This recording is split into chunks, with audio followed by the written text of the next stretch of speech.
ഒരു വളരെ ബുദ്ധിമുട്ടുള്ള ഒരു കാര്യമാണ് ഈ അറിയിക്കുന്നത്.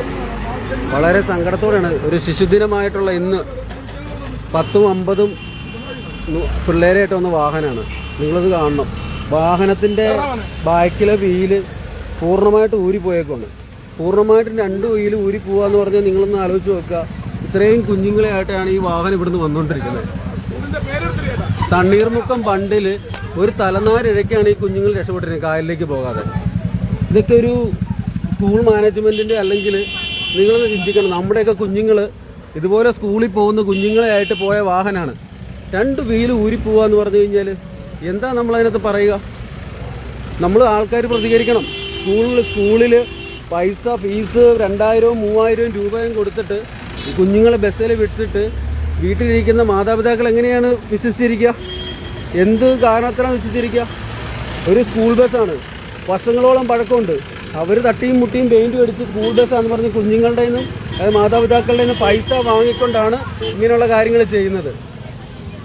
നമ്മൾ ആൾക്കാർ പ്രതികരിക്കണം. ഒരു അപകടം ഉണ്ടായതിനു ശേഷം ഇത് അപകടം ഉണ്ടായല്ലോ സ്റ്റാറ്റസ് ഇടാനും അതുപോലെ ഫേസ്ബുക്കിൽ നമ്മൾ പറഞ്ഞാൽ മാത്രം പറയും. ഇങ്ങനെയുള്ള കാര്യങ്ങൾ നമ്മൾ പ്രതികരിക്കണം. ഇങ്ങനെയുള്ള സ്കൂളുകൾക്കെതിരെ നടപടിയെടുക്കണം. നടപടി എടുക്കാതിരിക്കരുത്. മൊത്തം ടയർ ഊരിപ്പോയേട്ടാ, വണ്ടി ചേർക്കും പിള്ളേർ. തണ്ണീർമുക്ക ഇത് നമ്മൾ ആൾക്കാർ പ്രതികരിക്കണത്. കുഞ്ഞുങ്ങൾ 50 പേരോളം കുഞ്ഞുങ്ങളുണ്ട്. അവരുടെ 2 വീല പുറകിൽ ഊരിപ്പോയി. ഒരു കുറച്ച് പുറകിലായിരുന്നു കുഞ്ഞുങ്ങളെല്ലാം പോയാലായിരുന്നോ? നമ്മൾ ആൾക്കാർ പ്രതികരിക്കണം. ഈ സ്കൂളൊക്കെ ഉണ്ടല്ലോ, വെറുതെ 2000-3000 രൂപ ഫീസും മേടിച്ച് ഈ ഇതുപോലുള്ള പകരപ്പാട്ട വണ്ടി പെയിന്റ് അടിച്ചു വിടുക.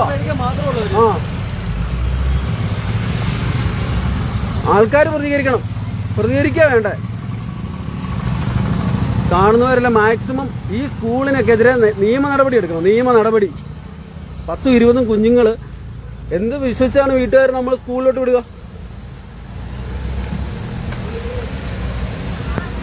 കണ്ടു നോക്ക്.